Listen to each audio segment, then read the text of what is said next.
Sundaland is a fascinating concept in Southeast Asian geography and history. It refers to a vast landmass that existed during the Ice Age when sea levels were significantly lower. This landmass connected the islands of Borneo.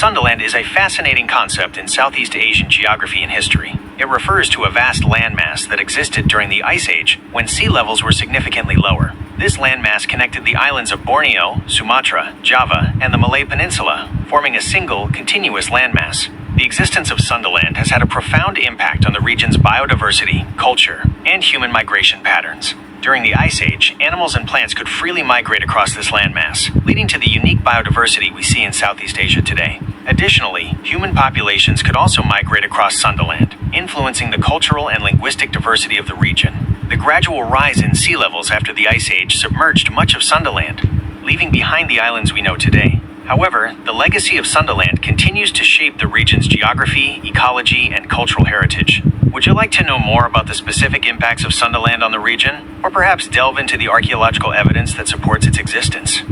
Sejarah singkat Sundaland. Tentu, ini dia sejarah singkat tentang Sundaland.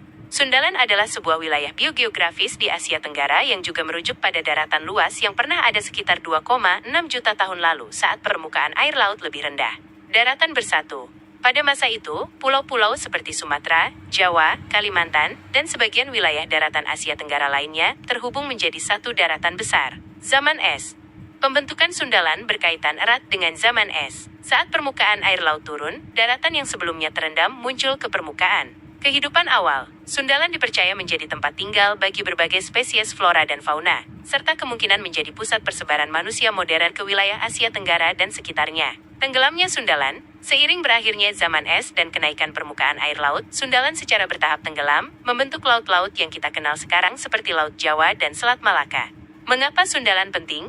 Evolusi. Sundaland memberikan petunjuk penting tentang evolusi flora, fauna, dan manusia di kawasan Asia Tenggara. Peradaban awal, beberapa teori menyebutkan bahwa Sundaland mungkin menjadi pusat peradaban awal di Asia Tenggara. Migrasi manusia, Sundaland dipercaya menjadi jalur migrasi manusia purba dari Asia ke Australia. Ingin tahu lebih lanjut? Teori Out of Sundaland? Teori ini mengusulkan bahwa migrasi manusia modern ke berbagai penjuru dunia dimulai dari Sundaland. Flora dan fauna unik, Sundaland memiliki keanekaragaman hayati yang tinggi, dengan banyak spesies endemik.